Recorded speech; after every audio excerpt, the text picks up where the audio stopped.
আলু দিয়ে চিকেন কষা খেতে খেতে না মুখটা একদম চড়া পড়ে গেছে। তাই জিভের স্বাদ বদলানোর জন্য আমি আজকে বানিয়ে নিয়েছিলাম দই চিকেন। দই চিকেনে দেখো দিয়েছি দই, আদা রসুন বাটা, গোলমরিচ গুঁড়ো আর লেবুর রস, ব্যাস এটা দিয়ে ম্যারিনেট করে রেখেছি।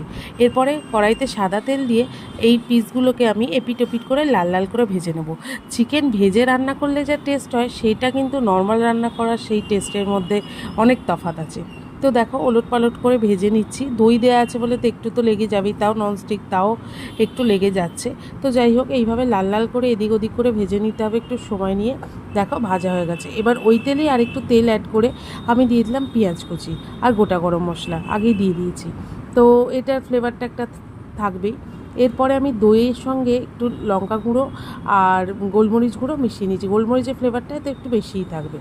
দেখো পেঁয়াজটা মোটামুটি চাপা দিয়ে ভেজে সফট হয়ে গেল। তারপরেই আমি এবার ওই ভাজা চিকেনগুলো পেঁয়াজের মধ্যে দিয়ে দিলাম। যেহেতু আদা রসুন বাটা আমার ম্যারিনেশনের সময় দেওয়া ছিল আলাদা করে, এখানে আমি আদা রসুন বাটা আর দিইনি।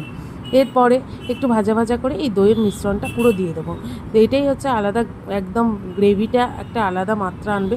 এটা আমি ইন্ডাকশান নিভিয়েই দিয়েছি যেহেতু দই দিলাম। তো এরপরে ইন্ডাকশানটা অন করে আর একটু জল দিয়ে একটু ফুটতে দেবো। চিকেন যেহেতু ভাজা আছে তো অসুবিধা হবে না, চিকেনটা একদম দইয়ে ম্যারিনেট ছিল বলে চিকেন এমনিতেই সফট হয়ে গেছে। একটুখানি জল দিয়ে ফুটিয়ে ঢাকা দিয়ে এরপরে আমি এখানে দিয়ে দিলাম কাসুরি মেথি। কাসুরি মেথি ফ্লেভারটা একদম লাস্টে দিতে হবে, কারণ এটাই মেন ফ্লেভার থাকবে আর তার সঙ্গে খুব টেস্টি লাগে। এখানে বাটার দিলে হতো কিন্তু তবে আমি দিইনি। তো চলো টাটা।